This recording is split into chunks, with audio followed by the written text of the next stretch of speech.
ونورنا وسرورنا ونبينا وحبيبنا وعزيزنا وعظيمنا وكريمنا ورحيمنا وشفيعنا يوم الأرض على الله محمد عبده ورسوله صلاة وسلاما عليك يا رسول الله الغفار وعلى آلك الأطهار وصحبك الأبرار وعلى جميع أولياء الله الأخيار وبعد فأعوذ بالله من الشيطان الرجيم بسم الله الرحمن الرحيم ووصينا الإنسان بوالديه حسنا صدق الله العظيم صدق رسوله النبي الأمين المتين الكريم ونحن على ذلك لمن الشاهدين والشاكرين والحمد لله رب العالمين. آئیے سب سے پہلے اپنے پاکیزہ تصورات کے ساتھ بشیر و نذیر رؤوف الرحیم شفیع امم صاحب جود و کرم رحمت للعالمین مراد المشتاقین حضور احمد مصطفیٰ حضرت محمد مصطفیٰ صلی اللہ تعالیٰ علیہ وسلم کی بارگاہ مقدس میں جھوم جھوم کر بارحانہ انداز میں ہدیہ درود پیش کریں. پڑھیں اللہم صلی علی سیدنا و شفیعنا مولانا محمد معدن الجود والکرم وبارک وسلم صلاۃ و سلام علیک یا رسول اللہ صلی اللہ تعالیٰ علیہ وسلم. منقبت کی ایک فرمائش کی گئی تھی، لیکن میں چاہتا ہوں تلاوت کے بعد حضور کی شان میں نعت پاک ہونا چاہیے. اسی لیے میں حضور شیخ اعظم کے نعت پاک کے چند اشعار آپ کی سماعتوں کے حوالے پیش کرنا چاہتا ہوں. محبت کے ساتھ ایک بار اور درود پاک پڑھیں اللہم صلی علی سیدنا و شفیعنا مولانا محمد وبارک وسلم صلو علیہ صلاۃ و سلام علیک یا رسول اللہ. جو لوگ ادھر ادھر ہیں مہربانی کر کے ادھر آ جائیں. صلی اللہ علیہ یا رسول اللہ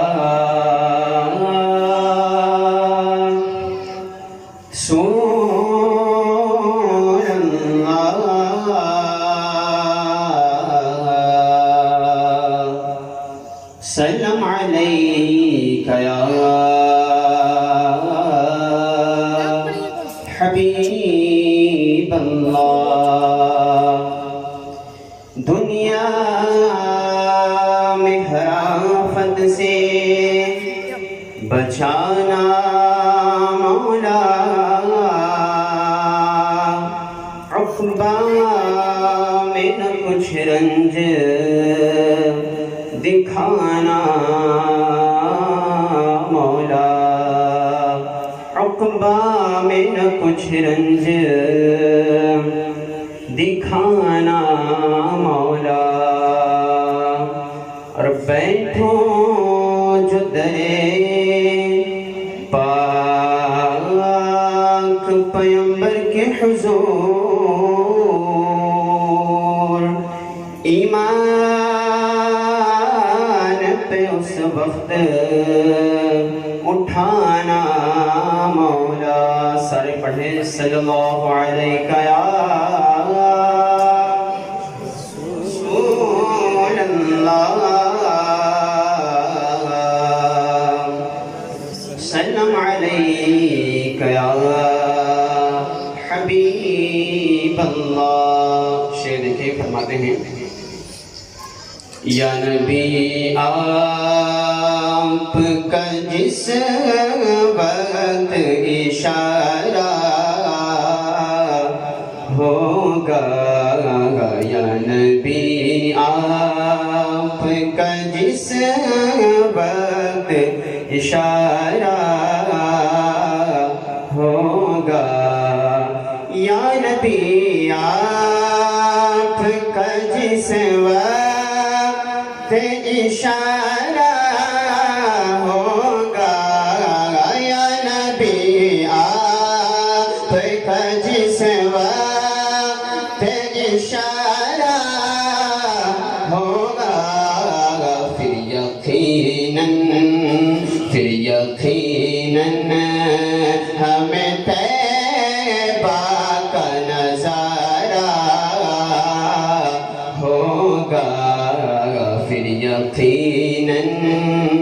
ہمیں طیبہ کا نظارہ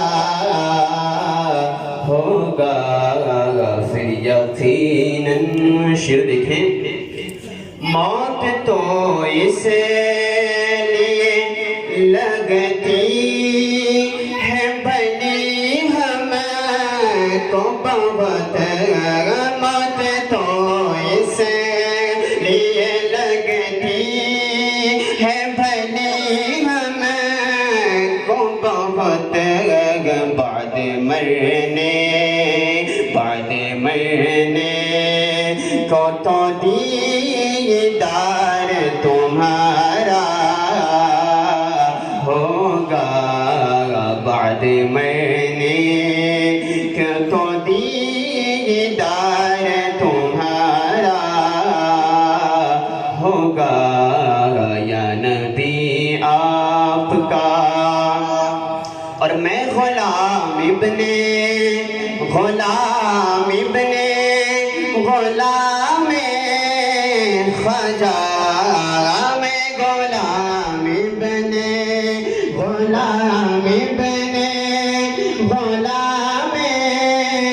خواجہ. یہی نسبت یہی نسبت میری بخشش کا سہارا ہوگا. یہی نسبت میری بخشش کا سہارا ہوگا. اور نقطہ دیکھیں. اور ایک اظہار ہی کیا اس کی ٹلی ہے مشکل. ایک اظہار ہی کیا اس کی ٹلی ہے مشکل. ایک اظہار ہی کیا اس کی ٹلی ہے مشکل. جس نے سلطان مدینہ کو پکارا ہوگا. جس نے سلطان مدینہ کو پکارا ہوگا. درود پاک پڑھیں. اللہم صلی علی سیدنا و شفیعنا مولانا محمد وبارک وسلم. صلو علیہ الصلوۃ والسلام علیک یا رسول اللہ صلی اللہ علیہ وسلم. جس ہستی سے منسوب ہے عطائے رسول عطائے مصطفیٰ حضرت خواجہ غریب نواز رضی اللہ تعالیٰ. اللہ تبارک و تعالیٰ ان کی تعلیمات پر عمل کرنے کی توفیق عطا فرمائے. آج جلسے وغیرہ تو بہت ہوتے ہیں لیکن صحیح معنوں میں آج جلسہ صرف ایک جلسہ ہی ہو گیا ہے. اہل علم حضرات موجود ہیں، اس کا مطلب سمجھ چکے ہیں. آج ہمیں عمل کی میدان میں ہم بہت زیادہ کمزور ہوتے جا رہے ہیں. خیر، جس آیت کریمہ کی تلاوت کا شرف حاصل کیا ہے، دل کی گہرائیوں سے تھوڑی دیر سماعت کریں. اللہ تبارک و تعالیٰ قرآن پاک میں ارشاد فرماتا ہے، جو آیت کریمہ کی تلاوت کا شرف ابھی میں نے آپ کے سامنے حاصل کیا تھا. وَوَصَّيْنَا الْإِنسَانَ بِوَالِدَيْهِ حُسْنًا. ترجمہ یہ ہے، اللہ تبارک و تعالیٰ ارشاد فرماتا ہے، ہم نے انسانوں کو یہ تاکید فرمائی ہے کہ وہ اپنے ماں باپ کی، اپنے والدین کی فرما برداری کریں، ان کے ساتھ حسن سلوک سے پیش آئیں. قرآن کریم کی اس آیت کریمہ کا ترجمہ بہت زیادہ بھاری بھرکم آپ کے سامنے نہیں پیش کیا. بالکل سادے انداز میں اللہ ارشاد فرماتا ہے، ہم نے انسانوں کو یہ تاکید فرمائی ہے. اللہ چاہتا تو ایسے ہی فرما دیتا، لیکن تاکید جب کسی آیت کریمہ میں لگا دی جاتی ہے تو وہ بات بہت زیادہ مضبوط اور مستحکم ہو جاتی ہے. اللہ ارشاد فرماتا ہے وَوَصَّيْنَا الْإِنسَانَ بِوَالِدَيْهِ حُسْنًا، ہم نے تاکید کے ساتھ انسانوں کو یہ نصیحت فرمائی ہے، یہ حکم ان پر نازل فرمایا ہے کہ وہ اپنے والدین کی خدمت کیا کریں، اپنے ماں باپ کی فرما برداری کیا کریں، ان کے ساتھ حسن سلوک سے پیش آئیں۔ یہ آیت کریمہ کا ترجمہ آپ میرے خیال سے سمجھ گئے ہوں گے۔ اب حدیث کی طرف چلتے ہیں۔ راوی حضرت عبداللہ ابن مسعود رضی اللہ تعالی بڑے ہی مضبوط صحابی رسول ہیں، فرماتے ہیں کہ ایک مرتبہ اللہ کے رسول صلی اللہ تعالی علیہ وسلم کی خدمت میں حاضر ہوا اور سوال کیا، یا رسول اللہ صلی اللہ علیہ وسلم آقا، ای العمل احب الی اللہ۔ بخاری شریف میں، مسلم شریف میں اور دیگر کتابوں میں یہ حدیث پاک موجود ہے۔ عبداللہ ابن مسعود کہتے ہیں میں نے حضور سے پوچھا، یا رسول اللہ صلی اللہ علیہ وسلم آقا، ای العمل احب الی اللہ، کون سا عمل اللہ تبارک و تعالیٰ کو سب سے زیادہ پسند ہے؟ اللہ تبارک و تعالیٰ کو سب سے زیادہ کون سا عمل محبوب ہے؟ انسانی فطرت میں کسی کو سب سے زیادہ کوئی گھر پسند ہوتا ہے، کوئی گاڑی پسند ہوتی ہے، کوئی فلاں چیز انسان کو سب سے زیادہ پسند ہوتی ہے، یا فلاں چیز انسانی فطرت ہے، کوئی نہ کوئی چیز انسان کو سب سے زیادہ پسند ہوتی ہے۔ یہ ہماری پسند ہے، اس لیے کہ آج ہمارا دل عمل سے خالی ہے، اسی لیے ہمارا اسی طرح کا سوال ہوتا ہے۔ لیکن وہ صحابہ تھے، وہ اپنے معیار کا سوال کرتے ہیں، یا رسول اللہ آقا، ایھا العمل احب الی اللہ، کون سا عمل اللہ تبارک و تعالیٰ کو سب سے زیادہ پسند ہے؟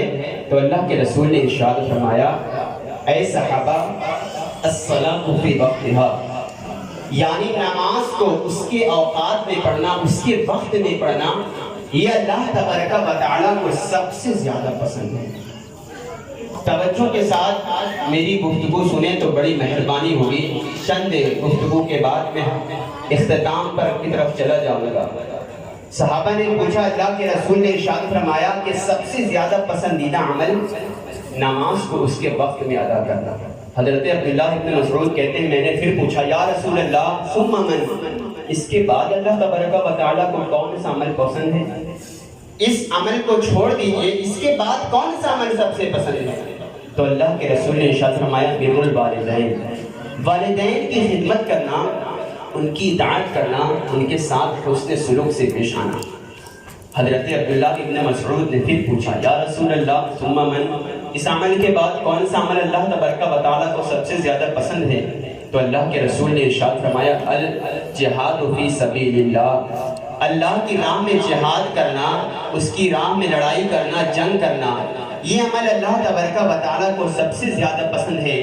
آپ ذرا حدیث پاک کے الفاظ پر غور کریں، جہاد کرنا یہ کوئی معمولی عمل نہیں ہے، یہ کوئی چھوٹا موٹا عمل نہیں ہے، بلکہ اگر اللہ کی بارگاہ میں جہاد کرنے کی وجہ سے بندہ انتقال کر جائے تو اس بندے کو شہید کہا جاتا ہے، شہادت کے درجے پر وہ بندہ فائز ہوتا ہے۔ لیکن اس جہاد کے عمل سے بھی اگر کوئی عمل افضل ہے، اس سے زیادہ برتر و بالا کوئی عمل ہے، تو اللہ کے رسول نے ارشاد فرمایا، بر الوالدین، اپنے والدین کی خدمت کر لیا کرو، ان کے ساتھ حسن سلوک سے پیش آؤ، ان کی فرما برداری کرو، تو یہ عمل جہاد سے بھی زیادہ افضل ہے۔ اندازہ کریں حدیث پاک کا مفہوم، خیر آپ سمجھ گئے ہوں گے۔ ایک اور حدیث آپ سن لیں، اللہ کے رسول صلی اللہ تعالی علیہ وسلم ارشاد فرماتے ہیں، ابھی میں آپ کے سامنے آیت اور حدیث پیش کر رہا ہوں، ابھی میں کوئی اپنی گفتگو نہیں کر رہا ہوں۔ اللہ کے رسول صلی اللہ تعالی علیہ وسلم ارشاد فرماتے ہیں، رضا الرب فی رضا الوالدین وسخطہ فی سخطہما، اللہ کے رسول نے ارشاد فرمایا، رب کی رضا، رب کی خوشی ماں باپ کی خوشی ہے، اور رب کی ناراضگی ماں باپ کی ناراضگی ہے۔ یعنی اگر کوئی بندہ اپنے ماں باپ کی خدمت کرتا ہے، ان کی اطاعت کرتا ہے، ان کی فرما برداری کرتا ہے، حسن سلوک سے پیش آتا ہے، تو اس کا یہ عمل اللہ کو راضی کرتا ہے، اللہ تبارک و تعالیٰ اس بندے سے بہت خوش ہوتا ہے۔ آگے ارشاد فرمایا، وسخطہ فی سخطہما، اور اگر کوئی بندہ اپنے والدین کی خدمت نہیں کرتا، ان کی اطاعت نہیں کرتا، ان کی عزت و تعظیم نہیں کرتا، ان کی نافرمانی کرتا ہے، ان کے ساتھ اچھا سلوک نہیں کرتا، ان کی آنکھوں میں آنسو آنے کا سبب بنتا ہے، کبھی کبھی ان کا دل توڑ دیا کرتا ہے، وَسَخَطُهُ فِي سَخَطِهِمَا، والدین کو ناراض کرنے کی وجہ سے اللہ تبارک و تعالیٰ بھی اس بندے سے ناراض ہو جاتا ہے۔ وَسَخَطُهُ فِي سَخَطِهِمَا، رب کی رضا ماں باپ کی رضا میں ہے اور رب کی ناراضگی ماں باپ کی ناراضگی میں ہے۔ آپ ذرا اندازہ کریں کہ وہ لوگ جو اپنے والدین کی فرما برداری نہیں کرتے ہیں، ان کی اطاعت نہیں کرتے، ان کی آنکھ میں آنسو آنے کا سبب بنتے ہیں، ان کو کوستے ہیں، اونچی آواز سے بات کرتے ہیں، یقیناً ان لوگوں کو ابھی والدین کی عظمت کا پتہ نہیں ہے، والدین کے مقام و مرتبہ سے وہ آگاہ نہیں ہے۔ ارے ایک ماں کا مقام کیا ہے؟ اللہ کے رسول نے ارشاد فرمایا، یہ وہ ماں وہ ہستی ہے کہ اللہ تبارک و تعالیٰ نے اس کے قدموں کے نیچے جنت کو پیدا فرمایا، جنت کو بنایا ہے۔ ایک ماں وہ ہستی ہے کہ جس کو ایک بار محبت سے دیکھ لینا ایک مقبول حج کا ثواب اللہ تبارک و تعالیٰ عطا فرماتا ہے۔ یہ وہ ماں ہستی ہے جو خود بھوکی رہا کرتی تھی اور اپنے بچے کے لیے کھانے کا انتظام کیا کرتی۔ آج اس والدین کو، اس ماں کو بدلے میں کیا دیا جا رہا ہے؟ تکلیفیں دی جا رہی ہیں، کبھی ستایا جا رہا ہے، کبھی آنکھ میں آنسو آنے کا سبب بن رہے ہیں، طرح طرح سے ٹارچر کیا جا رہا ہے۔ والدین کی عظمت کیا ہے؟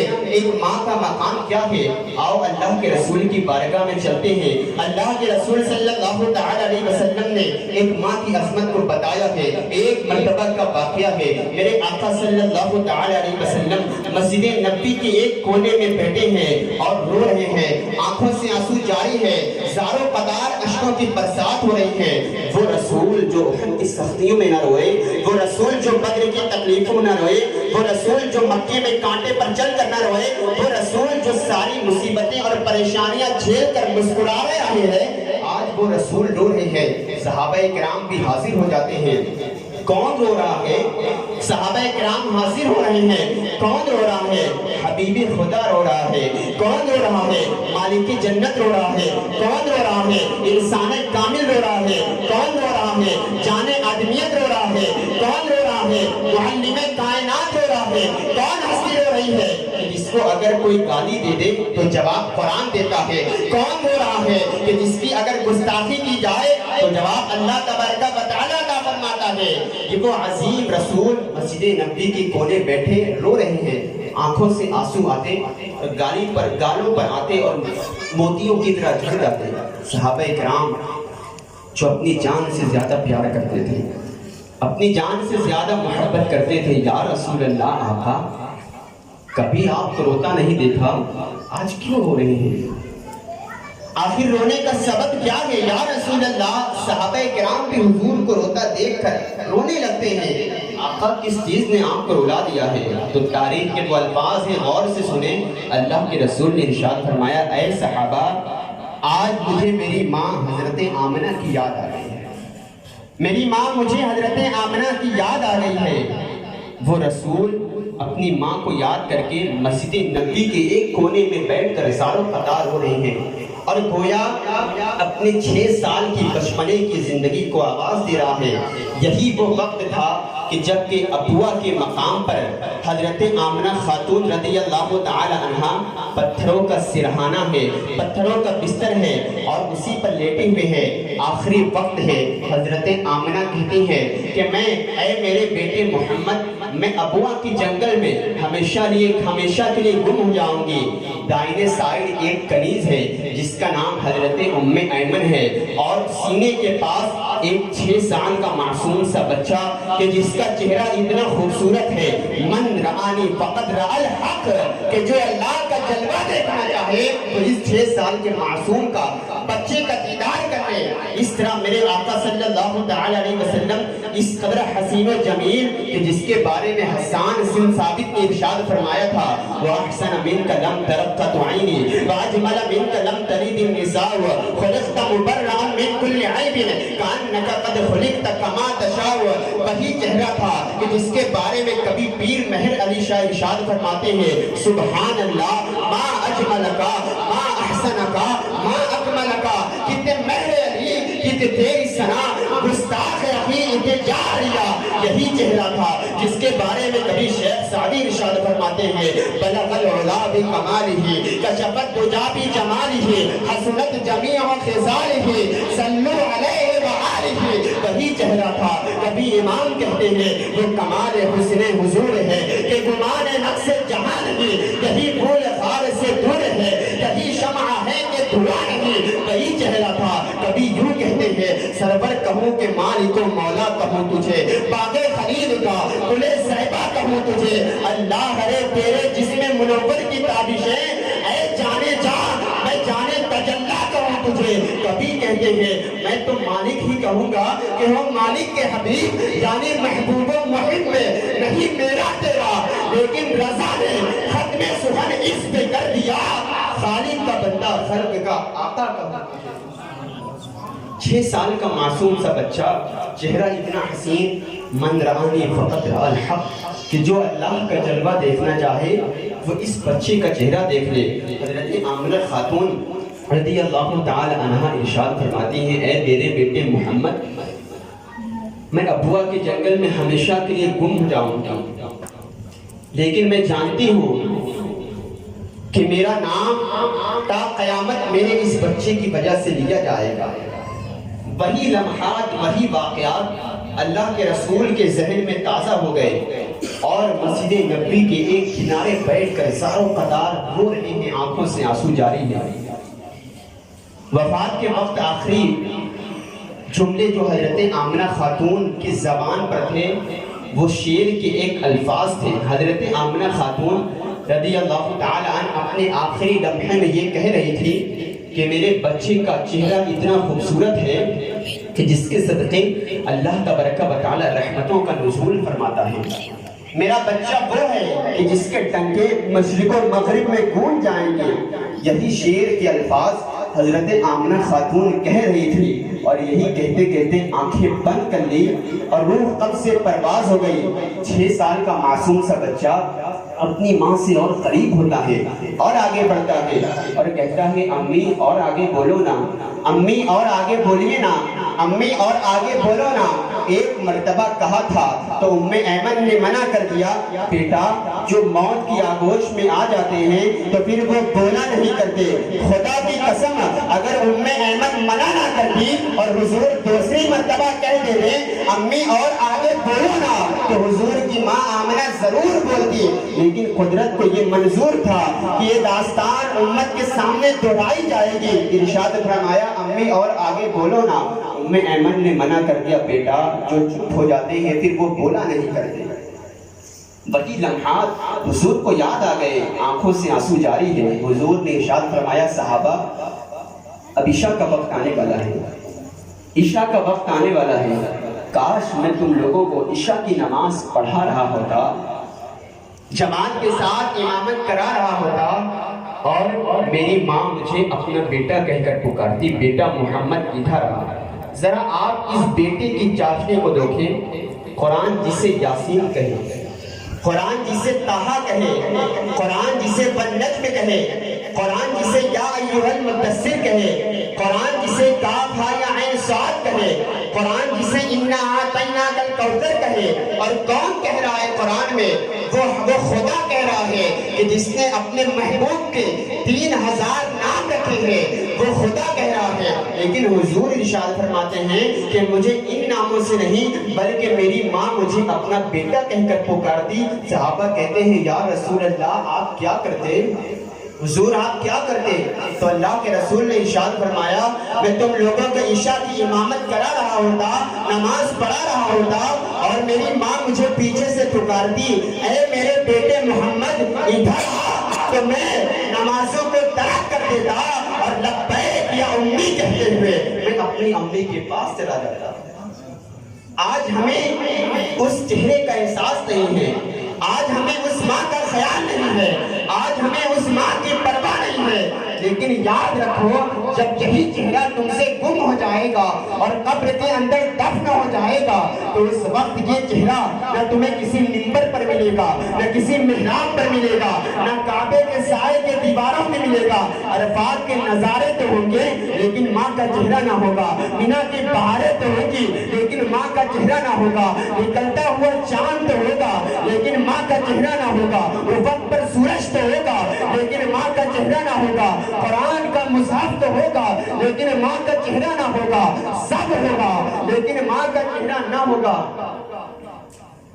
نعرہ تکبیر، نعرہ رسالت، نعرہ رسالت، نعرہ غوثیت، فیضان مخدوم اشرف، شہزادہ مخدوم اشرف، شہزادہ مخدوم اشرف، خاندان مخدوم سمنا، خاندان مخدوم سمنا، فیضان مخدوم اشرف، فیضان سرکار کلا، فیضان سرکار کلا، نعرہ تکبیر، نعرہ رسالت، نعرہ غوثیت، فیضان مخدوم اشرف، شہزادہ مخدوم اشرف، فیضان سرکار کلا، نعرہ تکبیر، نعرہ رسالت۔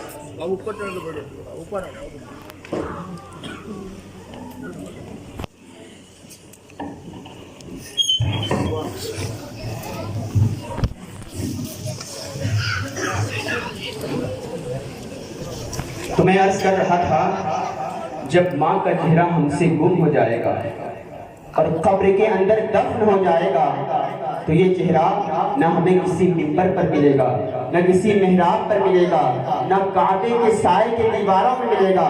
عرفات کے نظارے تو ہوں گے لیکن ماں کا چہرہ نہ ہوگا، مینا کی بہاریں تو ہوں گی لیکن ماں کا چہرہ نہ ہوگا، سب ہوگا لیکن ماں کا چہرہ نہ ہوگا۔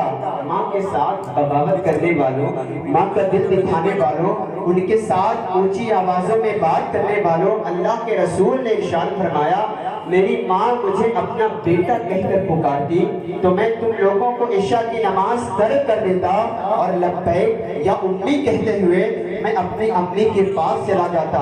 آج ہماری بد کلامی کا حال کیا ہے زمانہ جانتا ہے، آج کس قدر ہم اپنے والدین کو تکلیفیں اور اذیت دے رہے ہیں۔ ایک اور واقعہ پیش کر کے میں اپنی گفتگو ختم کرنا چاہوں گا۔ یقیناً ہمیں ماں باپ کی خدمت کرنے کی ضرورت ہے، ان کے ساتھ حسن سلوک سے پیش آنے کی ضرورت ہے۔ یقیناً ایک ماں کی دعا ایک ادنا انسان کو اعلیٰ تک پہنچا دیتی ہے، ایک ماں کی دعا ایک قطرے کو سمندر تک پہنچا دیتی ہے، ایک ماں کی دعا ایک ذرہ ناچیز کو آسمان کی بلندی تک پہنچا دیتی ہے۔ ہمیں چاہیے کہ اپنے والدین کی فرما برداری کرے، ان کی اطاعت کرے، ان کی خدمت گزارتے ہوئے اپنی زندگی گزارے۔ ایک واقعہ پیش کر کے میں اپنی گفتگو ختم۔ اے اللہ تبارک و تعالی، جنت میں میرا رفیق کون ہوگا، میرا ساتھی، میرا دوست کون ہوگا؟ اللہ تبارک و تعالی نے ارشاد فرمایا اے موسیٰ فلاں کسائی ہے، کسائی کا بیٹا ہے، ایک کسائی کا بیٹا جنت میں تیرا رفیق اور تیرا ساتھی ہوگا۔ حضرت موسیٰ علیہ السلام بے چین و بے قرار ہو جاتے ہیں کہ بنی اسرائیل کا نبی ایک کسائی کے بیٹے کے ساتھ جنت میں رفیق ہوگا، یہ کیسے ہو سکتا ہے؟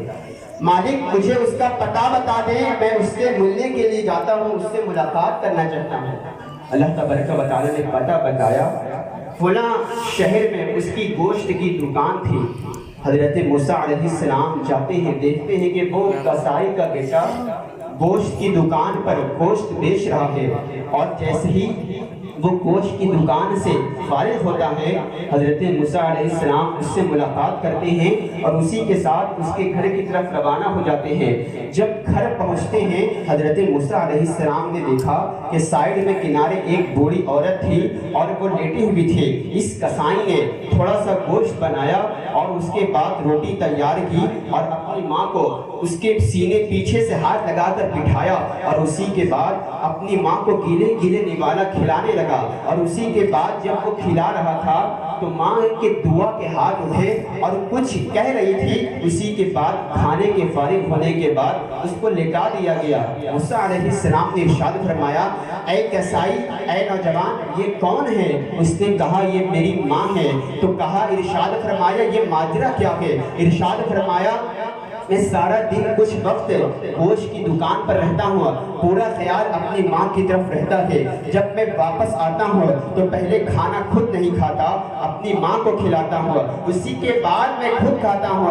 حضرت موسیٰ علیہ السلام نے ارشاد فرمایا, یہ تو بتا جب تو اس کو کھانا کھلا رہا تھا اور جب فارغ ہو گئی تو یہ کچھ جملے اپنی زبان سے کہہ رہی تھی جو جملے ادا بھی نہیں ہو رہے تھے, آخر یہ کیا تھا؟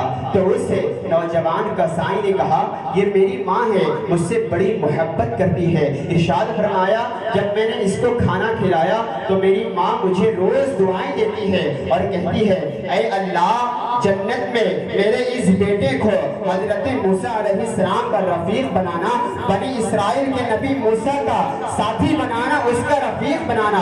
حضرت موسیٰ علیہ السلام کہاں اور کہاں میں ایک قصائی کا بیٹا, ایک قصائی, میری کیا اوقات کہ میں حضرت موسیٰ علیہ السلام کا رفیق ہو سکتا ہوں, میری کتنی حیثیت ہے, میں تو ان کو دیکھ بھی نہیں سکتا. حضرت موسیٰ علیہ السلام نے ارشاد فرمایا, اے قصائی کے بیٹے, یاد رکھ یہ بنی اسرائیل کا نبی آج تجھ سے ملنے کے لیے تیرے گھر تک چل کر آیا. ماں کی دعا زندگی بنا دیتی ہے, خود روئے گی مگر تمہیں ہنسا دے گی. ایک چھوٹی سی آیت, کبھی بھول کر بھی ماں کو نہ رلانا, ایک چھوٹی سی غلطی پورا عرش ہلا دے گی. تو ضرورت اس بات کی ہے کہ آج ہم اپنے اخلاق کی بنیاد پر, اپنے کردار کی بنیاد پر آج ہم کہاں جا رہے ہیں. آج ہمارا ضمیر مردہ ہو چکا ہے, ہمارے ضمیر کو زندہ کرنے کی ضرورت ہے, ہمارے دل کو روشن کرنے کی ضرورت ہے. آج بظاہر ہم مسلمان دیکھتے ہیں لیکن اندر سے ہمارا کردار کافروں والا ہے, اندر سے ہمارا کردار یہود و نصارہ والا ہے. آج کوئی قرآن پر حملہ کر رہا ہے, کوئی حضور کی ختم نبوت پر حملہ کر رہا ہے, اور آج ہم مسلمان چپ بیٹھے ہیں. آج ہم اپنے بدکلامی کی وجہ سے ہر جگہ ذلیل ہوتے جا رہے ہیں. حضور کے فرمان پر جب سے عمل کرنا ہم نے چھوڑا ہے, آج ہم ہر جگہ ذلیل و رسوا ہو جا رہے ہیں. تو اس لیے ضرورت اس بات کی ہے, ہمیں آقا کے فرمان پر عمل کرنا ہوگا, ان کی تعلیمات پر عمل کرنا ہوگا. اب فقط شور مچانے سے نہیں کچھ ہوگا, اب فقط شور مچانے سے نہیں کچھ ہوگا, صرف ہونٹوں کو ہلانے سے نہیں کچھ ہوگا. زندگی کے لیے بے موت ہی مرتے کیوں ہو, اہل ایمان ہو تو شیطان سے ڈرتے کیوں ہو. سارے غم سارے گلے شکوے بھلا کے اٹھو, دشمنی جو بھی ہے آپس میں بلا کے اٹھو. اب اگر ایک نہ ہو پائے تو مٹ جاؤ گے, خشک پتوں کی طرح تم بھی بکھر جاؤ گے. خود کو پہچانو کہ تم لوگ وفا والے ہو, مصطفیٰ والے ہو, مومن ہو, خدا والے ہو. کفر دم توڑ کے ٹوٹی ہوئی شمشیر کے ساتھ تم اگر نکل آؤ نعرہ تکبیر کے ساتھ. اپنے اسلام کی تاریخ الٹ کر دیکھو, اپنا گزرا ہوا ہر دور پلٹ کر دیکھو. تم پہاڑوں کا جگر چاک کیا کرتے تھے, تم دریاؤں کا رخ موڑ دیا کرتے تھے. تم نے خیبر کو اکھاڑا تھا تمہیں یاد نہیں, تم نے باطل کو پچھاڑا تھا تمہیں یاد نہیں. پھرتے رہتے تھے شب و روز بیابانوں میں, زندگی کاٹ دیا کرتے تھے میدانوں میں. رہ کے محلوں میں ہر آیت حق بھول گئے, عیش و عشرت میں پیغمبر کا سبق بھول گئے, عیش و عشرت میں پیغمبر کا سبق بھول گئے. آج اس قدر نازک دور چل رہا ہے, ہمیں بیدار ہونے کی ضرورت ہے, اپنے آپ کو جگانے کی ضرورت ہے. آج اس نازک سے دور میں اقبال کا وہ کلام یاد آتا ہے, کون یاد رکھے گا ہمیں اس حالت خود غرضی میں, کون یاد رکھے گا ہمیں اس حالت خود غرضی میں. حالات ایسے ہیں کہ لوگوں کو خدا یاد نہیں, ہم کون ہیں کیا کہ باپ خدا یاد نہیں, اپنے اسلاف کی کوئی بھی ادا یاد نہیں ہے. اگر یاد تو کافر کے ترانے ہی بس ہے, اگر نہیں یاد تو مسجد کی صدا یاد نہیں. بنت حوا کو نچاتے ہیں سر عام محفل میں, کتنے سنگ دل ہیں کہ رسم حیا یاد نہیں. آج اپنی ذلت کا سبب یہی ہے, شاید سب کچھ یاد ہے مگر خدا یاد نہیں. اللہ تبارک و تعالی سے دعا ہے مولا ہمیں کہنے اور سننے سے زیادہ عمل کی توفیق عطا فرمائے. استغفر اللہ ربی من کل ذنب و اتوب الیہ, وآخر دعوانا ان الحمد للہ رب العالمین. السلام علیکم.